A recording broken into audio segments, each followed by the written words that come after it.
What's up, guys? Terry Foy here at Inside Lacrosse headquarters. We are talking about the top 50 players for 2025, joined by Kevin Brown, Matt Kinnear, Dan Kaplan. Happy to be here. Let's get it going. Thanksgiving week, we always do this. Looking ahead to the season, we're only a few months away from college lacrosse. You guys have all sent me your top 50 lists. You don't know each other's. I have mine as well. So we're going to talk about what we each have, what's different, what's the same.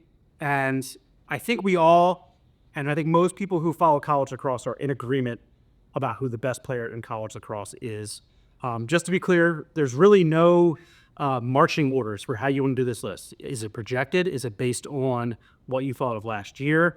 What do you do about guys who have injuries? How much do you take into account what you saw in fall ball? It's kind of a blank slate for everyone to kind of make their own interpretation of what is the top 50 players. But everyone agrees CJ Kirst Cornell is the number one player in college lacrosse. Dan, I know that you have been, you've seen Cornell, at least this fall.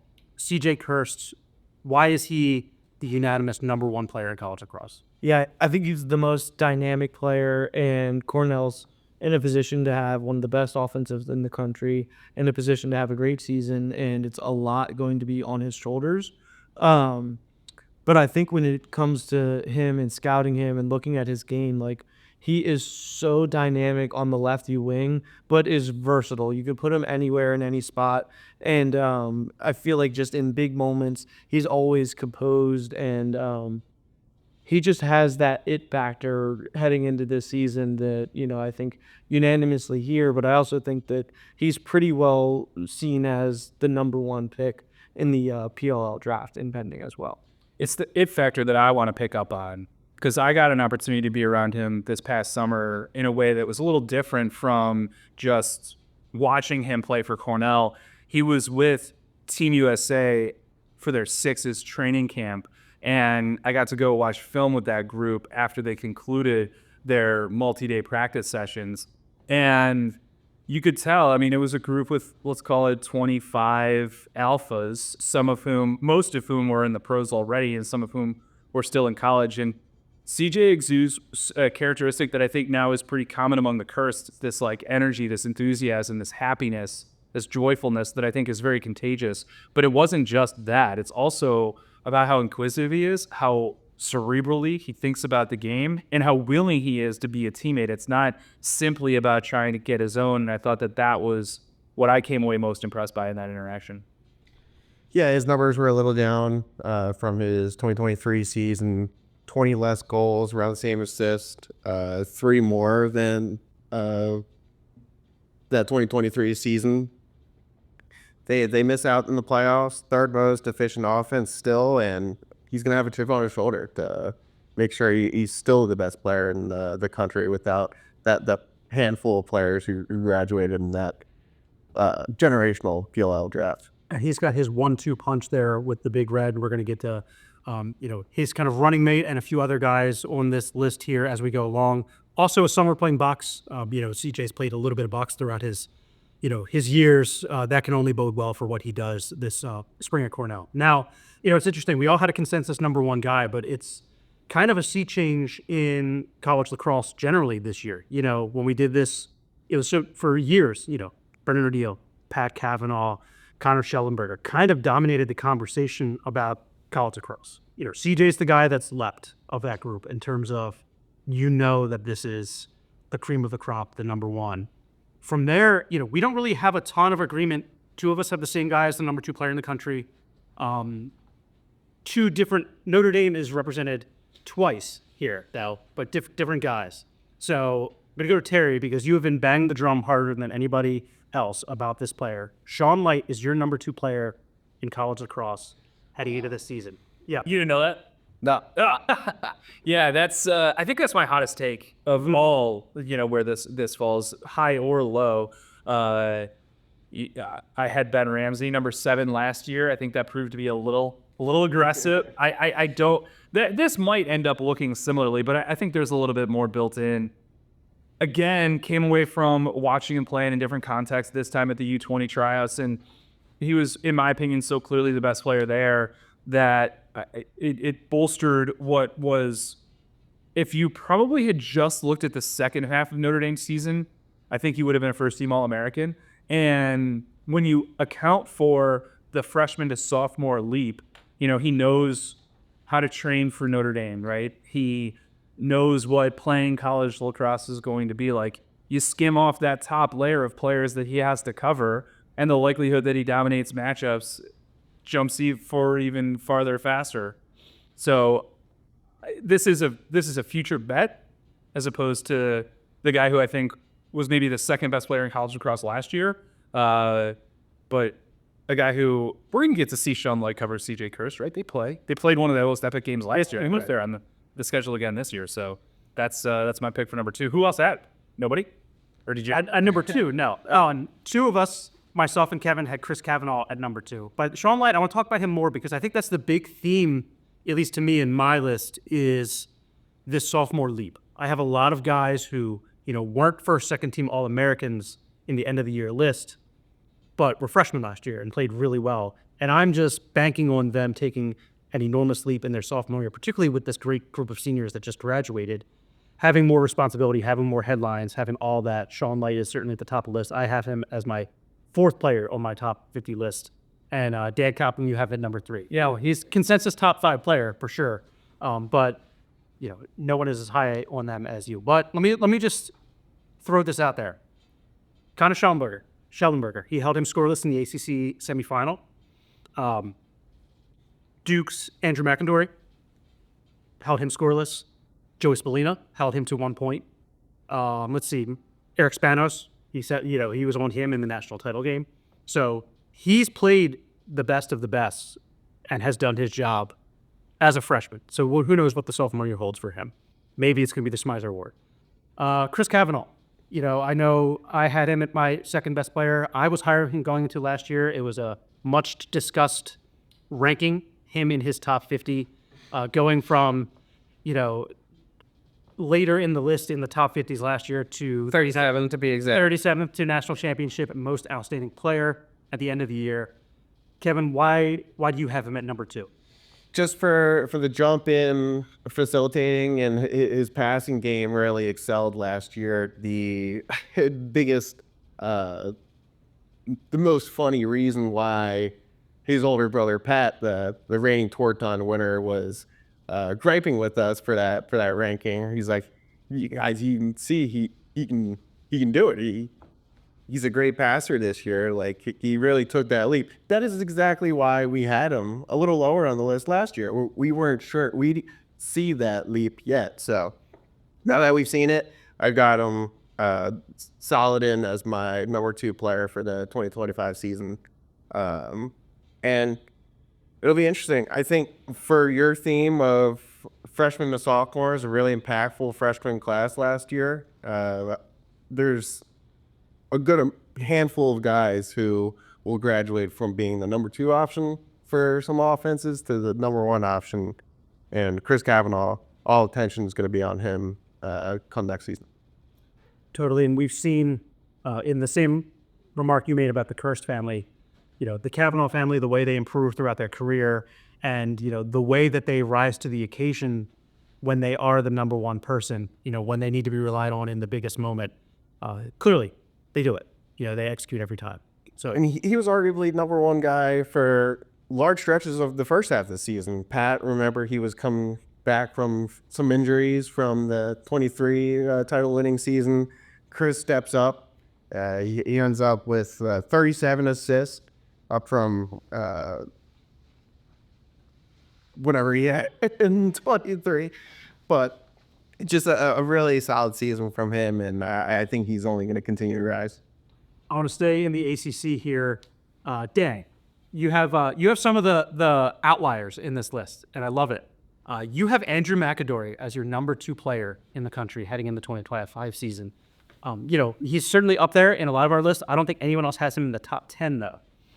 Why are you so much higher on McAdory than everybody else? Yeah, I think that it's similar to that concept of like room to grow.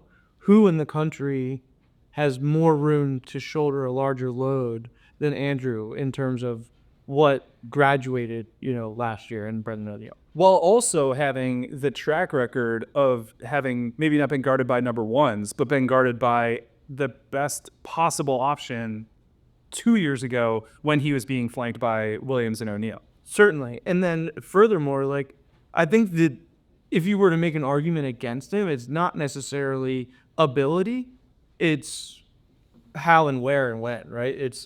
He's an incredible attackman, but if you play him at midfield, he's probably the best midfield quarterback in the country.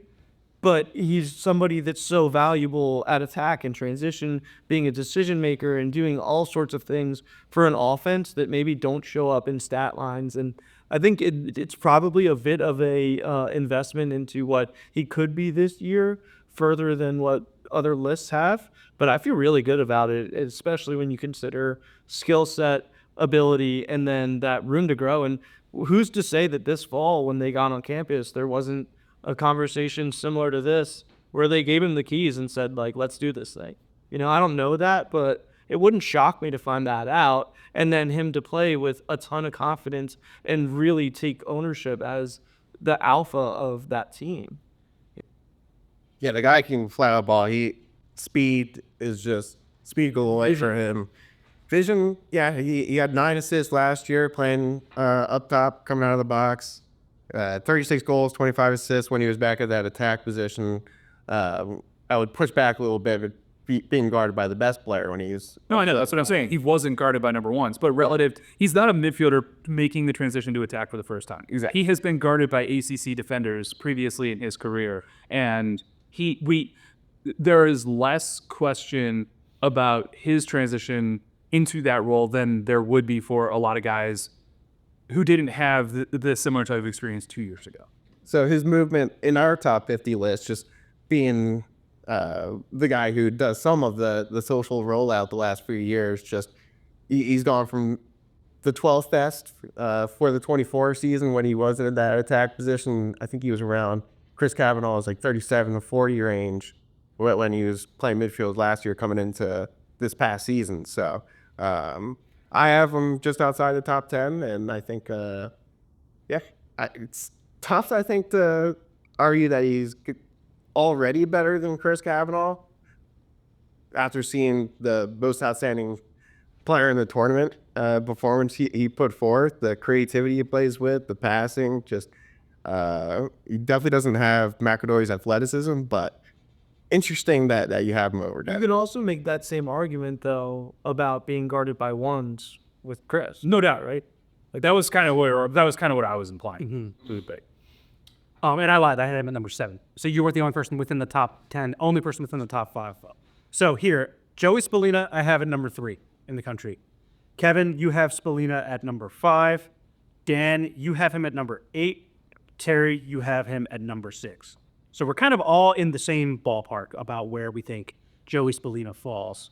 Terry, with him, what's the difference between him at number 6 versus number 2, number 3? What's he got to do there? Well, I mean, I think as is typically the case in these types of rankings, it's Shumley, Coulter Maxey, Chris Kavanaugh, and Emma Carroll. Like those are the guys that I have ahead of him. So I think that in order for Syracuse, in order for Joey to, in my opinion, be the justifiable second, third pick in this type of list, like they would have had to have beaten Denver, advanced the Final Four, and that probably would have been enough to say, all right, the quarterback on a Final Four team coming back, the team bringing back more than pretty much anybody else justifies that position. As it is, I think just slightly outside of that is where I settle out. Point being, doesn't really have that much to do with him at all, right? Either his production, his profile and performances. Surely you would like to see a little bit more shooting accuracy in the biggest games, but I'm not going to ding him for that relative to, the ability to dominate and take over. So I think that it's kind of, we see this all the time in pro sports where a team falls short of their postseason goals and then they have to play the entire next regular season knowing, the Ravens are in this situation. There are a lot of NBA teams that are in this situation. It's like nothing matters until we get back to the point where we're going to be evaluated and judged by. Yeah, and, I have him at number 3, but I agree that, like, he needs his moment. He needs his Torton moment. He needs his big, NCAA tournament, going to take a team on his back. And because he's done everything short of that. Yeah, that's the next step for him. I kind of lean on the fact that, yes, Syracuse has more returning than most teams that we have on this list outside of Notre Dame. I would, they're our number one in the way ahead rankings that we did earlier in the fall. So is he going to have that moment? That's the big test. It's such a sure thing, too. Yeah. Such a big jump in production, 20 more points in his freshman campaign. Just, he's going to continue to increase his productivity. Another great summer and playing box up in Canada there. So, just like you said, we know what you're going to get out of Joey Spallina. And from the post-ups, from the facilitating, from can he gain maybe an even quicker first step to draw more slides and everything of that nature. It'll be interesting. Like pre-show, not to jump to the next guy if you wanted to finish your Spallina thought, but I'm interested to get everyone's Coulter Maxey thoughts because he's a guy where you saw the 78 points from his breakout sophomore campaign, and then Nate Kabiri comes in, and he selflessly takes a step back and it's like, hey, you're going to get your touches over on the opposite wing, and I'm still going to get mine. I'm still going to be one of the most elusive, slickest lefty marksmen in the country. I said this before we started recording that he was the most difficult of like the top end guys. He was the most difficult guy for me to place where he goes because of the Kabiri effect. Is Kabiri a top 10 player heading this year? Or is Maxey a top 10 player heading this year? Or are they both? I'm really high on Princeton. I think I had Princeton higher than Syracuse when we did our way ahead rankings. So I don't know. I mean, I kind of settled him at 9 or 10, in this draft of the list here. But I could put him back down at, 16 and move Kabiri up there too. I'm really not sure. But there is something to be said about, the guy, he carried that offense a little bit. And then when the guy who, the great kind of fluid ex-attackman comes in, it unleashes him to maybe not have the same point productivity, but to be a more effective player overall. Can I reveal my number 3 player? Yeah. Seals player. Well, this is another outlier. So that's what, in terms of, I think one other person had this player in their top 10 of the list. Yeah. You just love the troops. Evan Plunkett, just Army, number 3. One of the best passing midfielders I've seen in the last however many years you want to say. Like as a plebe, 25 assists, to a little down from that last year when he had 19, 29 goals. Just he draws slides at will, and his ability last year just to see through defenses. I think he had a lot more second assists, a lot more hockey assists that we don't track or maybe in the future. I just love his game. Not many players I would put ahead of him. I've got him as third best player. Just only 2, exact. So just his athleticism, his skill, his stick skills, his shooting. He's got the total package for you. I don't disagree with anything you said qualitatively about him, but quantitatively, I have him as my third best midfielder. So I have him behind Ben Johnston, who I had number 8 overall.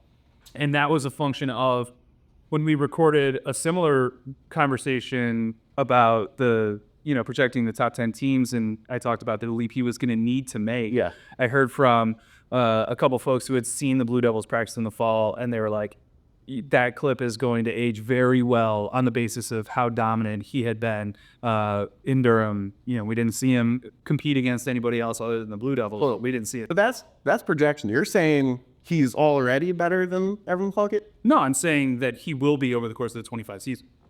And then the other guy who I think if you were to evaluate them side by side in 2024, I think it was actually pretty difficult. It was more of a suggestion of what it is that you value. But I got Mikey Weishauer at number, 11 overall. 2 spots ahead of Plunkett, who I have at 13. Yeah, he's so fun. And just Is he fun to watch? pretty fun to watch. I'm surprised you have him over guys like Sam English, just a do-it-all midfielder kind of guy. He's my second midfielder.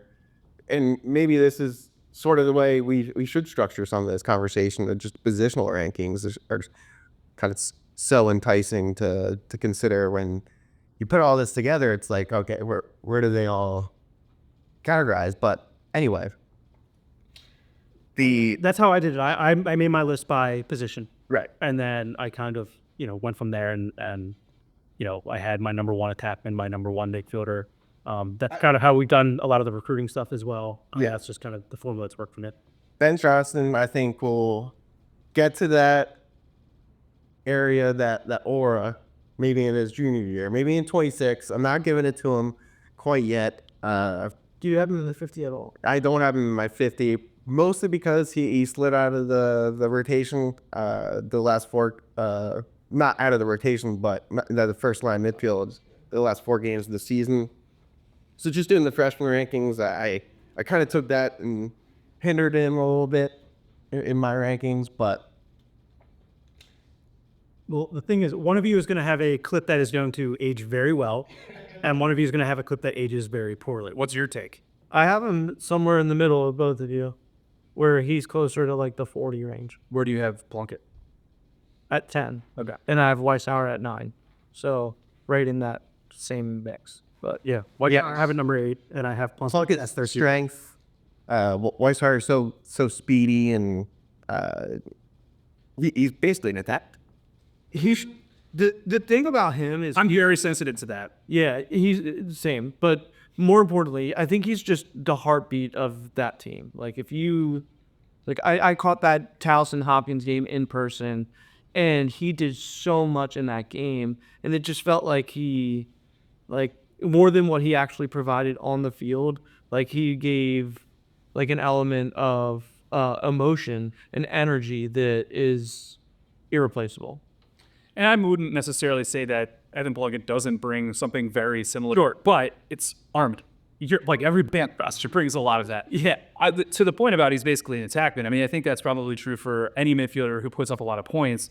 The question is, they have to. I mean, so my point of view on are you actually a midfielder is, are there 3 guys who are more solidly attackmen on your team than you? And if the answer is yes, then you are a midfielder almost by default. And that is, in my opinion, the case for both of those guys. Well, without Nick DeMeo, I think there's a clear hole for him to fill in this season for Towson. But in which case, you would want to see his production jump by 20 to 30% by virtue of not taking, every second or 2 out of every 3 runs, but by being on the field all the time. precisely.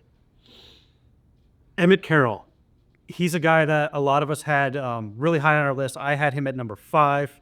Kaplan, you had him at number 4. Terry, you had him at number 5 as well. And I think he's the one that's highest on him out of all of us. Yeah. And I had him at 10. Yeah. I guess how you value he was not my number 1 goalie. I think he's the best goalie in the country. I think I had a list of about 7 goalies that I considered in this list. He was, my clear number 1. Nothing was going to change my mind. Again, I've said this before, but the way that he stops high percentage shots changes the way that Penn can play defense in a way that no other goalie affects. There's obviously goalies that are solid all around and incredible goalies, but his presence changes the entire way that Penn plays. So I had him number 5, which I think last year he was heartily underrated heading into the year. I think he kind of became appropriately rated as the season went on. But number 5 is quite a leap from last year for Emmett Carroll. Leading the country in save percentage will do that, right? Throughout the season, he had a sizable gap over Etzman, and then Etzman started growing into the season, and that shrunk. But just like you said, the way that impacts the Quakers' defense, and for my money, I think the biggest rival to Sean Light's ascent to that Schmeiser leading candidate is Brendan Lavelle. All the physical attributes that he brings to the game at close defense is all match up against Brendan O'Neill in that Durham upset last season. If you call it an upset, he's got the total package. And when you consider the rest of that Quakers defense, it's like he's an eraser. Emmett Carroll's the best goalie in the nation. You're in a good spot. McCaig Millen is probably the consensus guy that we haven't really talked about. And consensus isn't even the right word. 3 of us had him in our top 10. And actually, no, 2 of us did. You and me. Wes. McCabe, another one of these guys that, again, it's the theme that we keep going back to of there's a hole to fill now. Someone's got to step up. McCabe Millen is probably example, number 1 or number 2 when you talk about the impact that Connor Schellenberger has had on that program, not just from his production, which obviously has been incredible, but just, Connor Schellenberger, I think, was the heartbeat of Virginia lacrosse for a long time. Now, McCaig has got to take on that role. Dan, what makes you think that he can do that? We've seen him shoulder it, obviously, at the high school level and coming in with a ton of prestige. But then he came in as a freshman, and there seemed to be, a lot of, I would say, anxiety about how he would perform, right? And then he came in and really lived up to the bell. He had a ton of points and performed exceptionally. And I think what was the most interesting about it was how he performed in big moments, right? Like, there were lots of situations where obviously Schellenberger was going to be trusted and given the keys in the clutchest of times. But there were a lot of times where that wasn't the best matchup to go to because McCabe over the second choice was legitimately a better option, right? And so with that gap in mind, and then the freshman year going into that sophomore, jump, hopefully avoiding that sophomore slump that we were talking about a little bit earlier, and that, going back and forth on those two ideas, right? If he avoids that and he takes the sophomore bump, right, and he's able to go ahead and, continue to assert himself, then we're going to be looking at one of the best quarterbacks for one of the best offenses and one of the best teams in the country. That's the perfect spot for me to pick up on. I had him at 20th, and I'll probably end up just looking at it again in more the 15-ish range. But in the same way that the conversation about Joey Spallina not being top 5 is less about Joey Spallina and more about what Syracuse has accomplished, my criticism of McCabe's ceiling is less about McCabe the player and more about Virginia as an offense. I'm not super confident that they're definitely going to be a top 10 offense. I'm not. Was it real if he's what we're saying that he is? I disagree. He could be what he was last year from a production standpoint, and I don't know that he's necessarily throwing the ball to guys that are putting it into the back of the net as efficiently as Peyton Cormier did, to the extent that they can get to the level that they got to last year. Maybe they can't.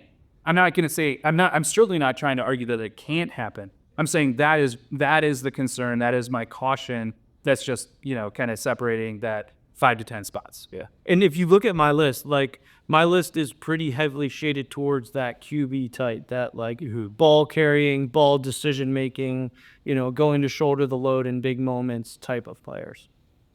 Talk about some guys that we had in, each of us had in our top 10 list that we haven't discussed yet. Kevin, Levi Virch. Whoa. Wow. In the top 10? I recently took him out.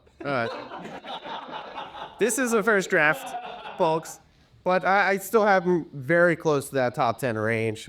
Hovering around 13 right now, 80 ground balls. That's sort of an overcompensation, maybe ranking him this high after, I think, really devaluing Mason Woodward the last few years and seeing the impact. Of course, it's not the same. The impact he had his rookie season for the Archers was phenomenal. I think Levi Virch is in that very same mold. 80 ground balls and 29 calls turnovers. Just a do-it-all type of player. You can control the middle of the field and take it in transition himself. So he's really skilled. To be clear, the laughing wasn't at you having him in the top 10. Yeah, it was me. You changing my mind immediately. That's getting called pop. correct. Yes. Worth the chirps. I think it's interesting to consider the polls around him. Will Donovan is my favorite LSM going into next season. I have him a couple spots ahead. And you look at, he doesn't put up gaudy numbers. 21 calls turnovers, 33 ground balls. Just, he's a lockdown eraser for whoever you want to shut down in that top midfield unit when the bevy of challengers that Notre Dame plays. And that's what I wanted to transition to, because Terry, you had Will Donovan as a top 10 guy. And I don't know, somehow he flew under the radar. I don't know. I feel like being the LSM for the 2-time national champions means you should kind of get more headlines than you do. But I don't know. For some reason, he didn't. Because he doesn't see more than much. He's a player. He doesn't do all the transition things that Jake Paisano did last season. But he goes unnoticed when he fills the lane and is on that 2 slide. Blood on tire, pull it down the crease. Off the way. Yeah. I think that's when he shines the most. I do too. I think that's where I feel his presence is But off the wing. if I were to be concerned at all about whether or not he lives up to this billing, again, it's less about his ability and it's more about the opportunity set that comes with Greg Campese's arrival. And one of them is either going to play close defense or is going to get fewer runs than he probably did last year or would have expected to. I think one of them is going to play close defense, and I think it's going to be Campese. And so as a result, I think the question is, how good is Greg Campese, the close defenseman, relative to Greg Campese, Harvard's LSM? And then by virtue of that, does that just mean that whatever we would expect from Will Donovan is what's going to be produced? The only other guy in our top 10s was Faceoff guy, Will Coletti for Army. I think probably we all have a consensus number one Faceoff guy returning in the country. I do think that, there's not quite the Sisselberger level Faceoff impact that we're going to see this year. I'm also curious how, I saw in some fall practices, some guys were struggling a little bit with the new mechanic there of the Faceoff, at least just getting used to it. I don't think it's going to be a struggle that persists into the spring. So I'm curious how that pollution might change a little bit. It's just all about how it's refereed. If it's refereed consistently, the players will be consistently through it. But I do have another guy in my top 10 that we haven't talked about yet. Oh, yes, Sam King. Yeah. Sid. So, probably, was that the Levi Burch switch? No, he was in the top 10, but Ben Ramsey did sneak in there. Got it. Okay. So, yeah, Sam King. I mean, I think elite production for a team that didn't make the NCAA tournament, didn't make the Ivy League tournament, but ultimately that puts him into a category that's not that different from CJ Kerr. You know what I mean? There's just a lot of really good offensive players that we can talk about. And to your point, Dan, about valuing QB attackmen, there's a reason that midfielders get moved to QBs like Andrew McAdory. It's because it's the most important role, and you put your best lacrosse player there. And so it makes sense that a top 50 players list would over-index in those guys. And for me, Sam King is a little bit of a less conventional QB in terms of how he likes to score. And I do feel like he benefited from the emergence of two attackmen flanking him that were really good. But I also think some of his production might have been hampered a little bit, because of the injuries they had, the midfield, and they have some guys coming back. So I think that, I don't know. We couldn't have let the conversation of the top 10 go without bringing it up. Yeah, really balanced scorer. 38 goals, 35 assists. So maybe surprising to see when you see all those jump shots coming up from inline restarts. He's also got some good passing in his game, too. Second in points per game last year. Yeah, Teddy Malone was who I was primarily referring to in terms of the emergence that he made last year. When you look at our list that we have, and I have them all in front of me, and you guys haven't seen each other's lists, but this really becomes the Ivy League attackman segment of the top 50. You've got whatever combination that you perceive them in. You got Michael Long, you've got Nate Kabiri, you've got Chris Lyons returning for Yale, you've got Leo Johnson returning for Yale, you've got Sam King, as we mentioned, all kind of in this area of the mix. So I don't know if this is player-centric, but are we going to how exciting is the Ivy League going to be this year? And just Cav, I'll turn it over to you. Just when you look at the offensive groups as a whole, what just sticks out to you from the top Ivy League? Yeah, it's going to be tough to keep goals off the board in that lead this year. There's a lot of firepower on offense. I think that especially in one thing that you guys mentioned, I have them a little bit lower on my list. That's the two guys returning from injury for Yale. I have them at 43 and 48. Oh. But mostly as a result of we didn't see them last year, right? And so I certainly could see them climbing. And if those two guys climb, then my list would be looking at 10 Ivy League attackmen between the ranks of 10 and 30, which would be, pretty phenomenal. Yeah. I kind of stratified a little bit on the basis of program. And so I'm particularly high on Lyons. I have him at 16. I think that he can get his own as well as anybody in the sport. And I've had this conversation a few times in terms of, the role development that Yale attackmen go through. And we've seen this for literally 15 years, right? In terms of, having a narrower role as freshmen and sophomores, as there's an upperclassman who is a Really off-ball finisher to Brandauer. correct. And I expect Johnson will remain the primary facilitator, but I do think we're going to see an unlock with respect to Lyons passing and his assist production, and I think that that's going to put him into that, potential 100-point type of player category. I've got Long and Leo a little lower, kind of down in the range that you were talking about, not in the 40s, but in the high 30s. Long, for me, the concern comes down to basically Ryan Goldstein and Willem Firth stealing a little bit of that production, as well as the injury history that he has. But I mean, just an absolutely unbelievable player and something that should give Big Red fans a ton of peace. Yeah. 5 points per game last season when he was healthy. So when it was on the field, he was producing. And it's just interesting to hear you guys stratify the different attack of like the sophomores this season coming into. I put Leo Johnson ahead of them, ahead of the McCaig, Bowen Duffy's of the world.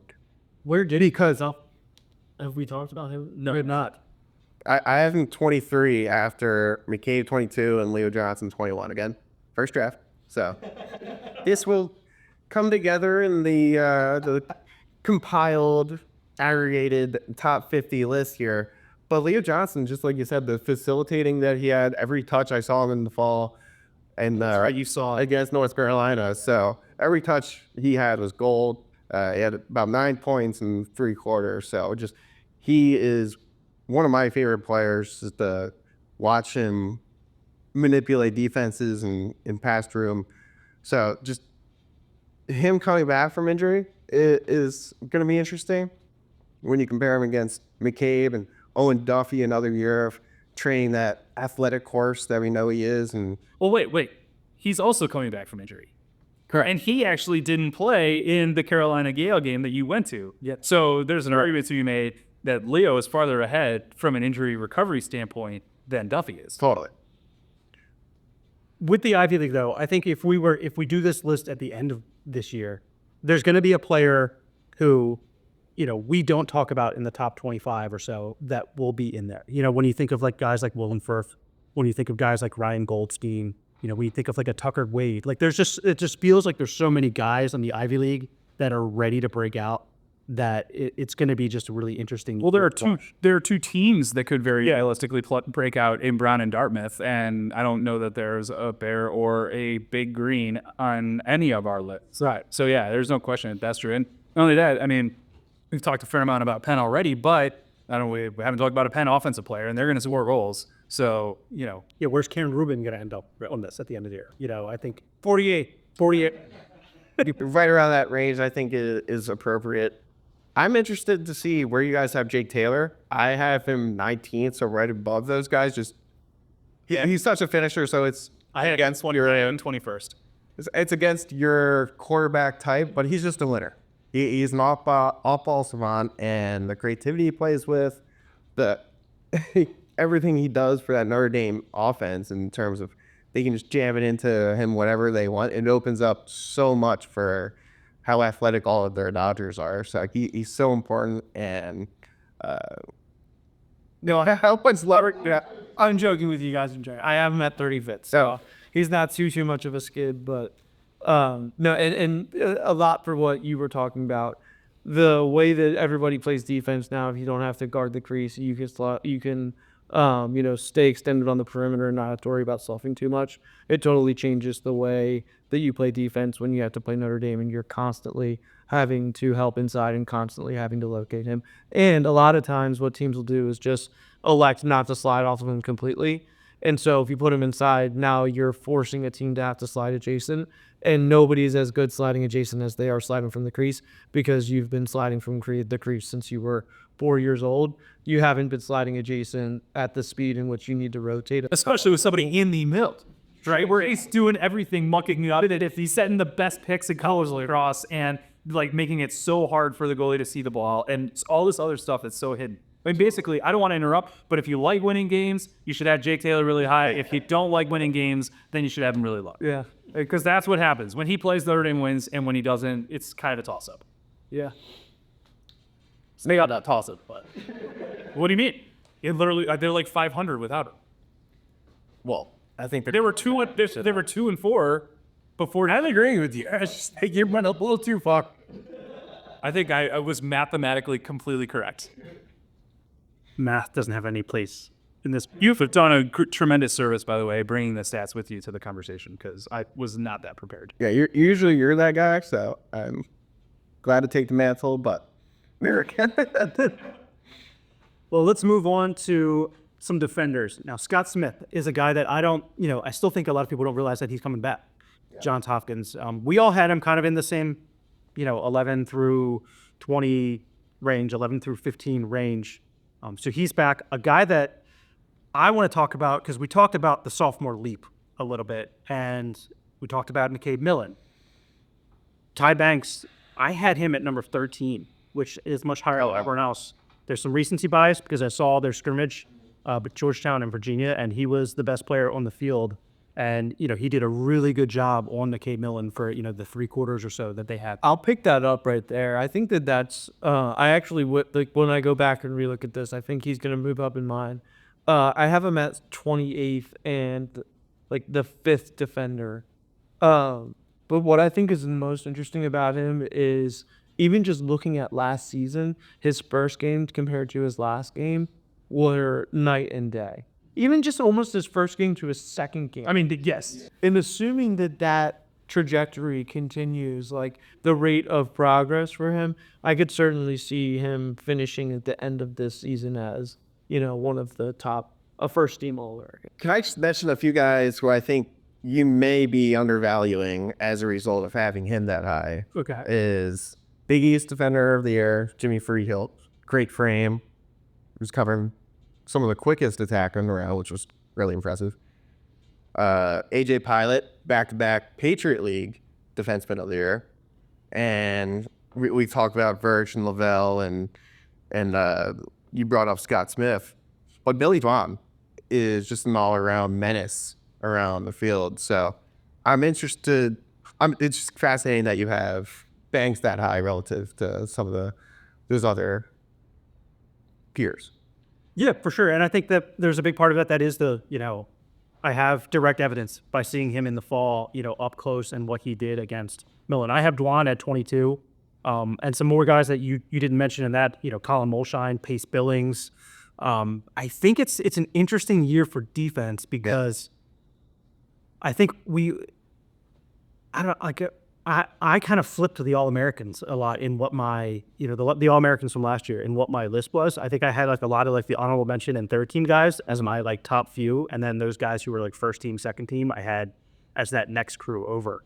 I think that, when you talk about this young player developing in, the Sean Light and the Ty Banks, I put a lot of value into that of their second or third year, with added responsibility, kind of giving them a greater rate of improvement than the guys who have been there for 3 or 4 years. Before we move off of defensemen, a couple guys that I want to bring up are Alex Ross, who I think is really responsible for Penn State's defensive cohesion. I do think that it would be hard to talk about Penn State's defense without mentioning Jack Frassion, who is my second-ranked goalie overall. That might be a consensus. I'm also having him as the second goalie. Yeah, and I have Alex Ross as the 21st ranked player. The two guys defensively that I think we just have to do a story about why they're so good and what the impact they make are. They're very similar in terms of their roles and their programs, but Richard Checo from Lehigh and Max Yates from Colgate. So Checo has a year head start in terms of the production. They both are, trying to get the Roy Moore, Roy Meyer, excuse me. Roy Moore. Yeah, that was close. Mantle of just uber productive from cause turnovers and ground ball standpoint, Mantle in the Patriot League. And I think those two guys are tremendously equipped to do so, especially because of the role that they play in their ride. I saw Lehigh in the fall and Checo didn't play, but I heard through the grapevine that Yates played well for Colgate in their fall scrimmages. It was an interesting evolution of Checo, more so playing close defense, I believe, as a sophomore, compared to primarily as their top LSM as a rookie. And when you look at LSM's guy we haven't mentioned yet is someone who I think has garnered perhaps the most attention this offseason in Ben Ware. We've heaped some praise on him for his fall ball showing that you went to, Matt. 99 ground balls just kind of pops out right away when you look at the stats. And it's incredible. Like, that is just very gaudy. He does not leave the field. 27 calls turnovers, 13 points, 7 goals. Just an all-around great player in transition. I have him in that 15 to 20 range. Yeah, I mean, he might break the goals record for a long pole this year. I think he's, obviously it's coupled with Virginia's style that they play and that they want him to do that. There is no such thing as a yellow or red light for him when he has Is that what, single season record? the single season scoring record. I think he's gonna have a 20 goal season. I know that sounds crazy, but I think it's legitimately possible for him. That offense might need it too. Yeah, they might need it. They're gonna allow him to do that, and like I said, he does not leave the field. He'll be out there. He has a motor unlike any player I've seen. I had him at, what did I have him? Number 16 on my list, and I kind of messed with that. I think I had him as high as 11 in one draft, and I kind of kept reordering things on that. But I love Ben Ware. He's one of the most interesting and exciting players heading into this season for sure.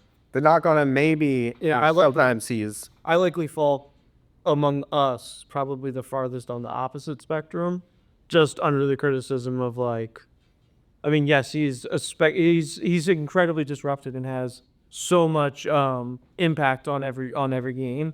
So he is absolutely on this list and it belongs there. But of the group of us, I'm going to be more critical for the just hunkering down and playing defense in the most pivotal moments. We haven't mentioned a team that we had in our top 5 of the way ahead top 20 rankings, University of Maryland.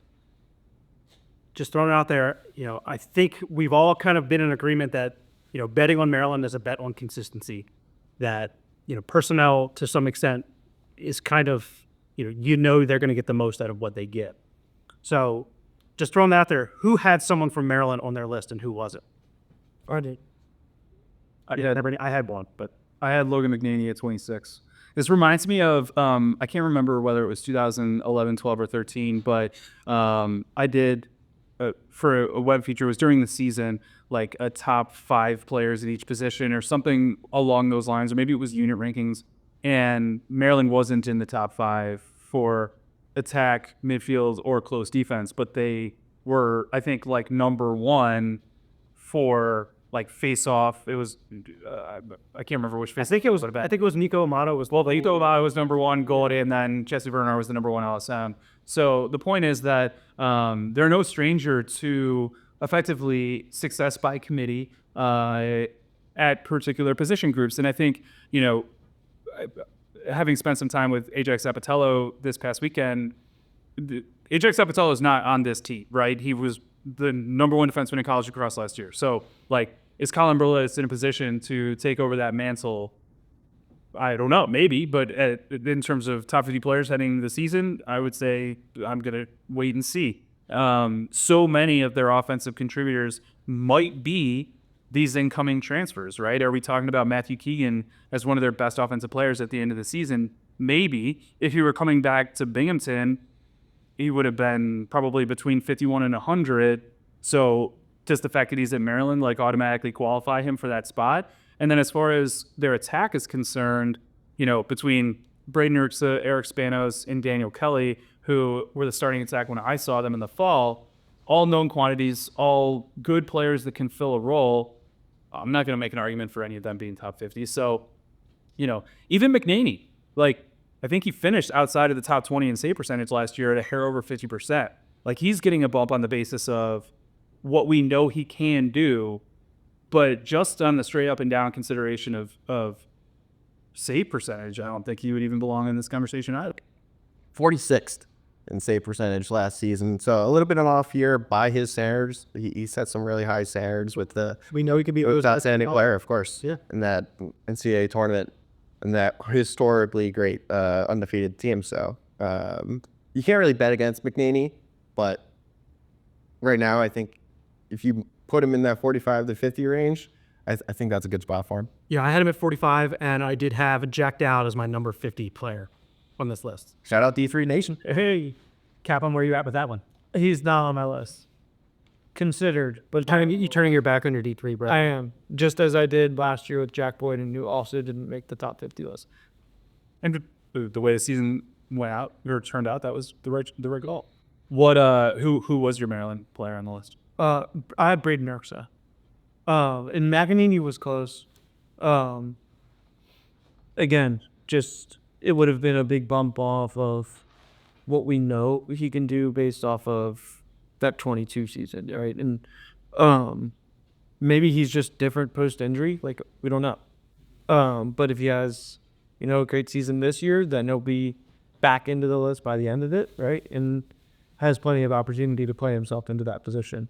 And then Erks, I convinced myself based on this fall, and just felt like the way he was moving, drawing slides, and distributing warranted that selection. And he's pretty deep in the list. So Here's, I think we've gotten through most of the top 20 players that we have on our list, minus maybe, one or two here and there. I want to go around to each of you and give me two players that you have on your list that, that you think are kind of outliers. Maybe, we haven't discussed or aren't as discussed as some other guys. So Kevin, I'll start with you. Well, yeah, I'll keep it in the Big Ten with Matt Collison was a player I had really high on my list because of whether it was the behind the back, one-handed assist of the year against Lehigh or the 4 or 5 overtime game winners. He just seemed like a guy who can kind of take over a game or just bring out flashy plays and creativity whenever he wanted.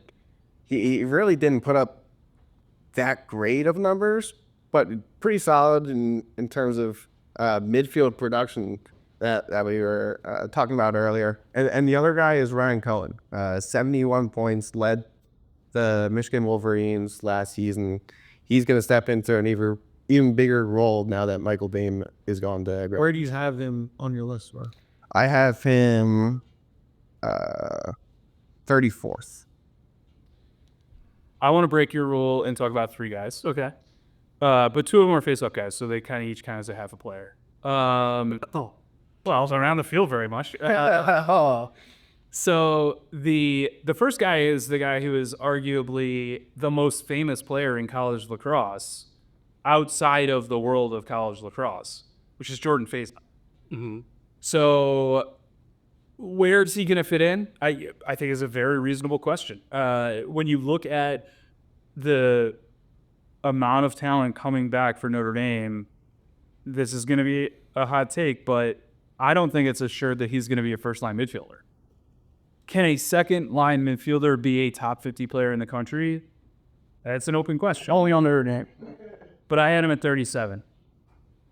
With respect to the face-off guys, I had Machado Rodriguez at number 22 overall.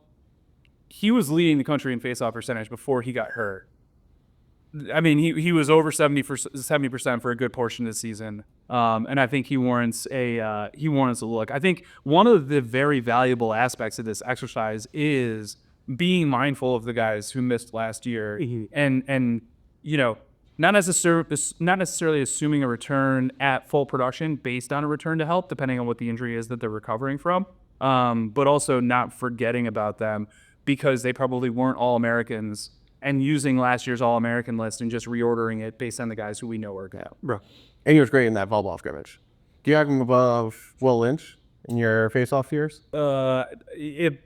Ostensibly, no. They are right next to each other. The other face-off guy who may or may not end up staying in the top 50, because right now I have him at 45, and there might be a few guys that I didn't have ahead of him that came up in this conversation that I start to turn around to, but it's Andrew McMeekin, who wouldn't be there on the basis of his face-off win percentage, but one of the metrics that I've touted and love is fantasy point production per game, because the way it incorporates all of the aspects of a contribution, right? Not committing turnovers, picking up ground balls, and producing offense. And he was number 1 in that metric among face-off guys last year. So, I do think face-off win percentage is the best indicator. It's a very good stat. It's a flawed stat, but it's a very good stat. But I also think that a more holistic approach to evaluating face-off guys is warranted at times as well. I'm going to break my own rule, too, and talk about more than 2 players. So I also picked 3 guys. we're Come back to me. Yeah, exactly. Kevin, you get the kicker. Yeah, I get. Take us over. we're not good at setting limits. We say this every year, though. We want to go to 100. Yeah, we could very easily go to 100, and I think the 100th best player, we would still have some serious takes discussion on. So just talk about guys who we haven't mentioned, and I think maybe a little bit off the radar. Ryan Bell at Providence, Big East Offensive Player of the Year last year. I think he's someone who's in consideration in that 40 to 50 range. Silas Richmond at Albany, just a guy that can score a ton of creative goals. I know obviously this is a Big Ten, ACC kind of heavy, Ivy League heavy list, but he's I think maybe the best offensive force in the America East. And then when you talk about players returning from injury, remember Bobby Van Buren was, for Ohio State, he was hurt most of last year. So we didn't really get the true look at what he can do. And Ohio State has a lot of just really talented defensive players on that team. So I'm curious to see just, where he falls in the list this year. Obviously, team success, if Ohio State has a little more team success, will be more in that conversation. But he's an incredible talent that, I think, at times in his career, we'd probably be talking about him in the top 25.